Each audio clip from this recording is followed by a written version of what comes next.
আসসালামু আলাইকুম। সবাই কেমন আছেন? আশা করি ভালো আছেন।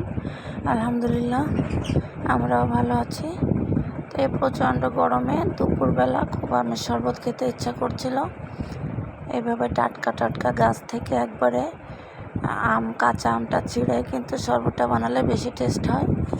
তাই তো আমি ছোট ছোট কিছু আম গাছে আম ধরেছিল আমাদের উঠানের উপর, ওখান থেকে 4টা আম ছিঁড়ে নিয়েছি। আম ছিঁড়ে তারপর এক সাইড করে রেখে দিচ্ছি। আম্মুকে বলেছি কোটার জন্য, ওইদিকে কোটা হোক আর এদিক থেকে আমি কিছু বিলাতি ধনিয়া পাতা ছিঁড়বো। এই যে আমাদের বাসায় কিন্তু উঠানের এক সাইডে বিলাতি ধনিয়া গাছ লাগানো আছে। তো এখান থেকে 3-4টা পাতা নিয়ে দিব। পুদিনা পাতাটা আসলে আমাদের হাতের কাছে নাই, তো এই কাঁচা শরবতে কিন্তু পুদিনা পাতাটা দিলে বেশি ভালো লাগে।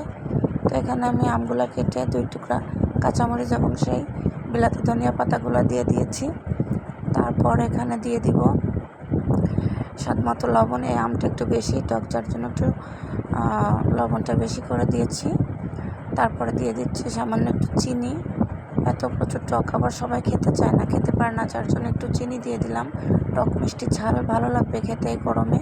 তো এখন সবগুলো উপকরণ দিয়ে দিলাম। তারপরে এখানে দিয়ে দিচ্ছি ফ্রিজ থেকে নর্মালে যে ঠান্ডা পানিটা ছিল সেটাই দিয়ে দিলাম। দিয়ে এখন এটাকে আমি একটু ব্লেন্ড করে নেব। আর আসলে ব্লেন্ড করা কিন্তু খুব বেশি ব্লেন্ড করব না, একবারে যে মিহি করে ফেলবো তা না। আমার কাছে একটু আমের দানা দানা ভাব থাকলে ভালো লাগে খেতে, কার কাছে কেমন জানি না। তবে এই তো আমি ব্লেন্ড করে নিয়ে এখন সার্ভ করছি। তো এইভাবে এই ব্যবসা গরমে কিন্তু এরকম টকটক শরবত খেতে খুব ভালো লাগে। সবাই খুব বেশি ভালো থাকবেন, সুস্থ থাকবেন। আল্লাহ হাফেজ।